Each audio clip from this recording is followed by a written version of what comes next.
empire, grede vo nemet an trao o zeal. Setu...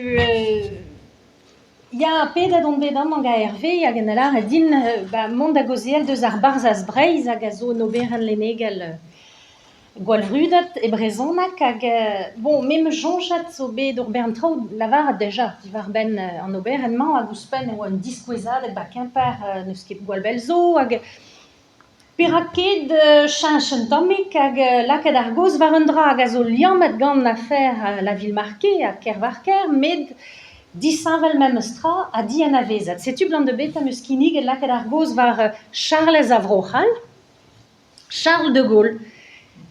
yontr ar général de Gaulle, a yontr ar général de Gaulle a ouie brezonak. Pez a zo souezus a war, me mem stra e war matrese lo da ranna, na klasket ar général distripa an tamm brezon hag ie e nontekant naou a tri ugen, 1969, pa oa deut ar prezidant, pet gur e oa prezidant d'ar marase, d'ober o brezegen veur ba kemper. Hag a he na dibunet ou nebeut gwerzennoù e brezonak, hag ar gwerzennoù se a oa gwerzennoù beskrivet gant i donton koz ya i yontr Charles de Gaulle hag en eus ar memez anno evel tan, an e ket rezi gwez ben a fin, an anno Charles a zo bet roet d'ar général a blammo di yont koz. Charles Avrochal, pe Charles de Gaulle. Ma lar an Charles Avrochal e blam e pegur, excusez la ramou, avech e koz an mod kerne, e pegur e an anno bars, pe bard, a vije roet deeñ d'ar marse en nontak vet kantvet pa skrivet trao e brezonak, setu peta e an anno se. Bon, c'hoant ma da lakaat a c'hannor da chilaou ar pennet gant ar général, met d'an sonj e vo sterd, non, pas connecté, setu amman eus un dra bennak a dreuz, me matrese e velin mad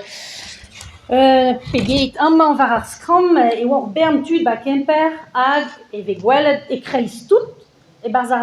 i brezegen e galek e krog ar général da lavaret en ur brezon hag un tammik droch, e Paris eo va horf dalchet a gal gant un ton evel se, a ya, pegur e oa fier a war ar général de Gaulle deus i yont. Perag, ben pegur na chikouret i donton da lakaat ar famil da veva, daoust ma oa klan, an tonton ze, e laboure hag e glaske kaout un tamm da lakaat ar famil da veva. Ar général de Gaulle neus ket an avezet e-un i donton, pegur e oa maro deja i donton dekla a-raok ma oa ganet ar général, me